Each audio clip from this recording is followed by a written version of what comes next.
Hamid aka, nima ko'ryapsiz? Ukam, baribir Sovetskiy Soyuz boshqacha bo'lganda kinolarni qarang. Aka, men sizga bugun ko'rsatmoqchi bo'layotgan narsa retro narsa. Bu do'kon aka, не только Sergelida, O'zbekistonda yagona bo'ladi. Videoni oxirigacha ko'ring, zo'r narsa ko'rsataman. Birinchidan, mana shu soat qaysi avtomobilga tegishligini kommentariyada yozib qoldiring.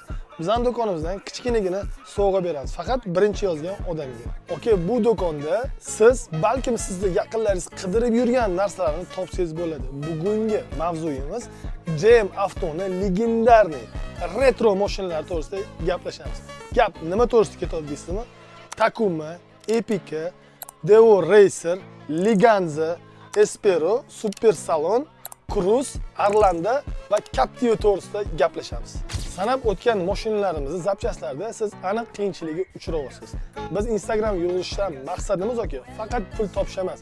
Kimgadir nafimiz tegsa, agar nafimiz teggan bo'lsa, demak sizni vaqtingizni bekorga o'g'irlagan bo'lmaymiz va biz to'g'ri xizmat qilgan bo'lib qolamiz.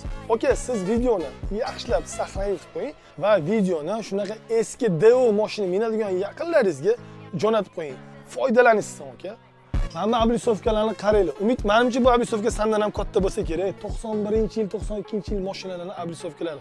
Aka, siz bu do'kondan birinchi ishlab chiqarilgan Devo avtomobillari, Liganza, Lexus, Devo Racer, Takuma va undan ham boshqa mashinalar zapchastlarini, ehtiyot qismlarini, motor ходовой zapchastlarini, aksessuarlarni, salon interyer, tashqi interyerlarni, zapchastlarni keng assortimentda topsangiz bo'ladi. Masalan, oyna включательlarini qarang, aka, soatlarni qarang. Buni siz bu narsani aka Koreyadan ham topa olmaysiz.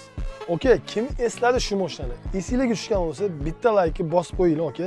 Devo'ni birinchi legendarniy biznes avtomobillari hisoblanadi. Bu mashina Devo Racer bo'ladi. Okey, meni yo'qotib qo'ymaslik uchun menga obuna tugmachasini bosib qo'ying. Sizga kerakli bo'lgan ma'lumotlarni berib, sizni ozgina bezovta qilib turaman.